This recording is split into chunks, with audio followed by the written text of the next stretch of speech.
في البدء كان الكلمة والكلمة كان عند الله وكان الكلمة الله.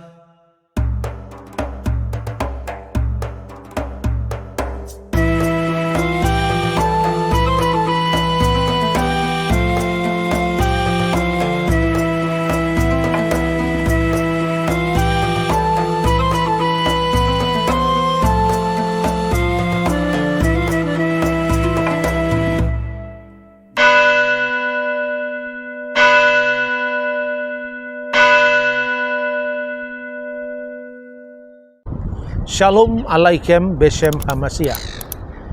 Di antara banyak pertanyaan para netizen pada Bambang Nursena Channel adalah kenapa saya sering menggunakan teks-teks Alkitab dalam bahasa Arab. Karena apa? Sebagai seorang Kristen Ortodok, tentu sumber saya dari gereja-gereja di Timur Tengah, dan dokumen-dokumen resmi dari gereja Ortodok selain bahasa Yunani, bahasa Suryani atau bahasa Aramaik, tentu adalah bahasa Arab karena pusat dari gereja ini di Timur Tengah. Karena itu doa-doa dalam gereja Ortodok juga dipanjatkan dalam bahasa Arab. Lagi pula saudara-saudara, secara historis arkeologis bisa dibuktikan bahwa bahasa Arab adalah salah satu dari bahasa liturgis gereja kuno, khususnya di wilayah Syria sebelum munculnya agama Islam. Saya ingin mengutip beberapa contoh. Bukti dari prasasti Umul Jimal kedua. Prasasti ini mencatat Allahu ghafara li Ulay. Allah mengampuni keluarga Ulay. Prasasti kedua lengkap dengan bahasa Yunani, bahasa Aramaik atau bahasa Suryani, dan kolom paling bawah adalah bahasa Arab. Di sana tercatat Bismillah, demi nama Tuhan, demi nama satu-satunya Tuhan, Manaf Wahani Bar Mar Al-Qois. Manaf itu tentu nama Arab. Padahal prasasti ini yang berasal dari kota Zabat di wilayah Syria tahun 512, serta ada tanda salib yang membuktikan bahwa prasasti itu adalah prasasti Kristen Arab pra-Islam. Manaf adalah nama Arab, makanya ada nama Abdul Manaf. Wahani dan Hani, nama Arab juga. Bar Mar Al-Qois, putra dari Mar Al-Qois. Perhatikan kata bar di sini masih menggunakan bahasa Aramaik, belum menggunakan bahasa Arab bin. Contoh lagi yang ketiga adalah prasasti Haran Al-Laza yang ditemukan di wilayah Yordania sekarang. Lengkap pula dengan tanda salib dan tertulis dalam bahasa Arab yang sudah mirip dengan bahasa Arab sekarang. Di sana dijelaskan bahwa gereja itu dibaktikan kepada Yohanes Pembaptis, dan tertulis bana itu kudirikan al-martul, terjemahan harafiah bahasa Arab dari bahasa Yunani martirion, ba'da mafsad Khaybar, setelah kehancuran kota Khaybar. Semua ini bukti bahwa bahasa Arab sudah dipakai sebagai salah satu bahasa liturgis gereja pada masa pra-Islam. Dan jasa Islam adalah menginternasionalkan bahasa Arab yang akhirnya menjadi bahasa dari ayat-ayat suci Al-Quranul Karim. Jadi sebetulnya ini adalah warisan bersama antara Kristen Syria dan Islam. Tentu sebagai seorang ortodok, saya mewarisi warisan gereja yang kuno tersebut. Jadi kalau orang bertanya, kenapa memakai bahasa Arab? Bukan memakai bahasa Arab, tapi bahasa Arab hanya salah satu dari kekayaan liturgis gereja Timur. Dalam hal ini khususnya adalah gereja-gereja Syria. Ada catatan ketika Abu Waqqas al-Asy'ari, seorang emir Al-Jazirah saat itu, dia sangat menginginkan agar Injil diterjemahkan dalam bahasa Arab. Sebelum itu, tentu Injil sudah ada fragmen-fragmen atau kutipan-kutipannya yang berbentuk leksionari dalam bahasa Arab. Ini antara lain dibuktikan dari Scholia yang ditulis oleh James dari Edessa atau Yaakov dari Edessa. Tetapi Emir Al-Jazirah ini kemudian memanggil 3 suku Arab yang di sekitar Syria untuk membantu orang Kristen dalam menerjemahkan Alkitab lebih lengkap lagi dalam bahasa Arab, karena sang emir ingin membaca Injil itu dalam bahasa yang dimengerti olehnya. Alhasil ketika terjemahan Injil itu sudah selesai, maka Patriark Abu Sedra atau Yuhana Abu Sedra kedua lalu mempersembahkan terjemahan Injil itu untuk diperiksa oleh Emir Al-Jazirah. Lalu ketika dia membaca pada kitab Injil, di situ ada perkataan Yesus sebagai putra Allah. Misalnya, hada bidayatu Injil Yesu al-Masih ibnullah, Markus pasal 1 ayat 1. Inilah permulaan Injil Yesus Kristus putra Allah. Lalu sang emir mengatakan, kenapa harus ada kata anak Allah? Allah itu kan tidak beranak dan tidak diperanakan. Begitu kan biasanya logika umat Islam. Padahal makna anak Allah itu tentu bukan berarti makna secara fisik atau biologis. Maka sang patriark mengatakan, ketika sang emir meminta agar kata anak Allah itu dihapus dari seluruh Injil, sekalipun 1000 anak panah Tuanku menembus dadaku, maka aku tidak akan menghapus satu kata pun dari Injil Tuhan Yesus Kristus. Lalu dengan penuh simpatik sang emir mengatakan, lanjutkanlah, karena kamu lebih tahu tentang apa yang kamu yakini. Saudara-saudara yang terkasih dalam Tuhan, makanya banyak pertanyaan netizen yang mengatakan orang Kristen kenapa memakai kata Allah itu nyolong dari kitab suci umat Islam.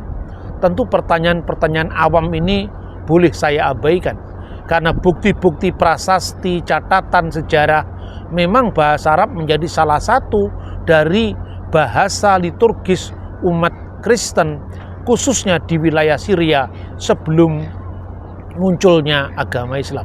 Yang kedua, saya masih ingin mendalami logika para penanya ini. Jikalau kata Allah atau kata-kata Arab yang lain seperti misalnya Nabi, Alkitab harus diambil dari vocabulary Kristen, mereka tidak tahu perkembangan bahasa. Sesungguhnya perkembangan bahasa apapun itu ada proses saling menyerap. Misalnya, bukankah kata jahanam dalam bahasa Arab itu sesungguhnya merupakan arabisasi dari Gehenna dari bahasa Yunani?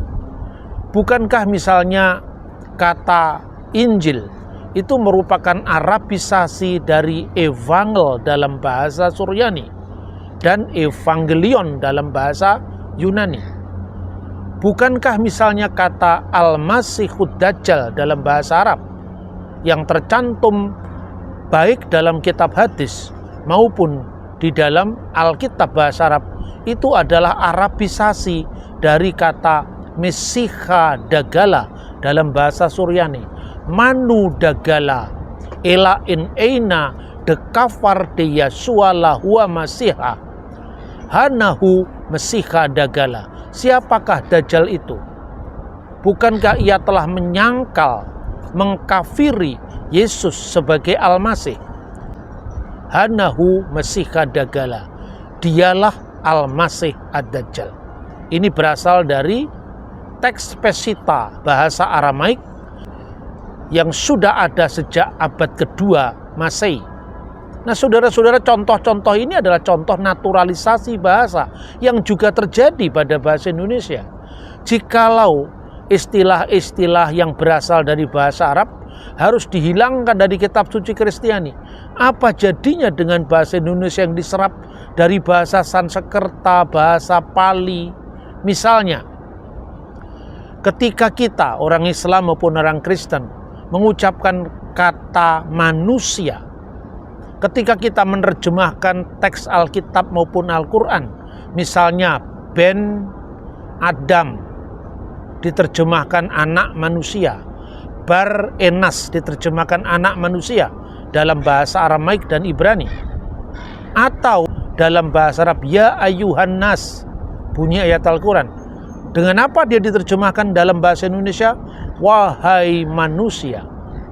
Padahal tahukah Anda bahwa kata manusia adalah serapan dari bahasa Sanskerta, dan itu mula-mula munculnya dari kitab suci Hindu ketika Brahman menciptakan sepasang manusia. Yang pertama laki-lakinya yaitu Adamnya, namanya adalah Manu, atau lebih dikenal dengan sapaan hormat Sang Hyang Manu, dan istrinya Hawanya adalah Syatarupa, sehingga menjadi manusia. Jangan-jangan ada orang mengatakan ini kata manusia dalam Quran, dalam Injil nyolong dari agama Hindu. Contoh lagi, surga dan neraka. Kata surga itu adalah bahasa Sanskerta yang sudah diserap dalam bahasa Jawa kuno. Misalnya surga dan neraka. Kata surga itu diserap dari bahasa Sanskerta swarga, lalu menjadi bahasa Jawa kuno dan bahasa Melayu. Ada naskah Jawa kuno dari masa Majapahit akhir, namanya Bima Swarga, yang menceritakan bahwa Bima telah membebaskan ayahnya dari neraka karena kutukan dewa ke surga. Lalu ketika Islam mulai masuk ke wilayah Nusantara, prasasti Minyah 7 yang berasal dari sekitar tahun 1300-1380, dalam prasasti Minyah 7 itu ada ungkapan Ya Ilahi, Ya Robbi, Tuhan Samuha, taruh pada swarga Tuhan Tatuha. Wahai Ilahi, wahai Tuhan semua, taruh sang raja di surga Tuhanku. Ini menunjukkan bahwa penyerapan kata swarga tanpa masalah di dalam vocabulary Melayu Islam. Tidak ada orang yang mengatakan ini nyolong dari agama Hindu. Begitu juga kata neraka. Kata neraka itu juga dari bahasa Sanskerta yang diserap dalam bahasa Nusantara. Kalau seorang muslim misalnya mengucapkan ayat Al-Quran, Ya ayyuhalladzina amanu qu anfusakum wa ahlikum nar. Wahai orang-orang beriman, jagalah dirimu dan keluargamu dari api neraka. Bukankah kata neraka itu adalah pinjaman dari bahasa Sanskerta? Ini Hindu. Lebih repot lagi kalau nanti rumus-rumus kimia yang tertulis dalam huruf-huruf Yunani yang dikonotasikan kalau bahasa harus identik dengan agama, maka Yunani adalah identik dengan Kristen Perjanjian Baru. Jangan-jangan lebih kacau lagi, rumus-rumus kimia, fisika misalnya, huruf alfa harus diganti dengan alif misalnya. Karena itu saudara-saudara, luaskanlah sudut pandangmu, jangan terkungkung dengan kebodohan-kebodohan yang mungkin muncul karena kefanatikan agama kita. Bangsa Indonesia adalah bangsa yang cerdas. Bangsa Indonesia adalah bangsa yang memiliki cakrawala pandang yang luas. Semoga apa yang saya sampaikan sekedar menanggapi dari pertanyaan-pertanyaan netizen yang memang tidak pernah saya tanggapi langsung, tetapi melalui tayangan ini paling tidak Anda bisa membayangkan betapa kompleksitasnya budaya dan bahasa sebelum agama Islam, agama Kristen itu memasuki tanah Nusantara.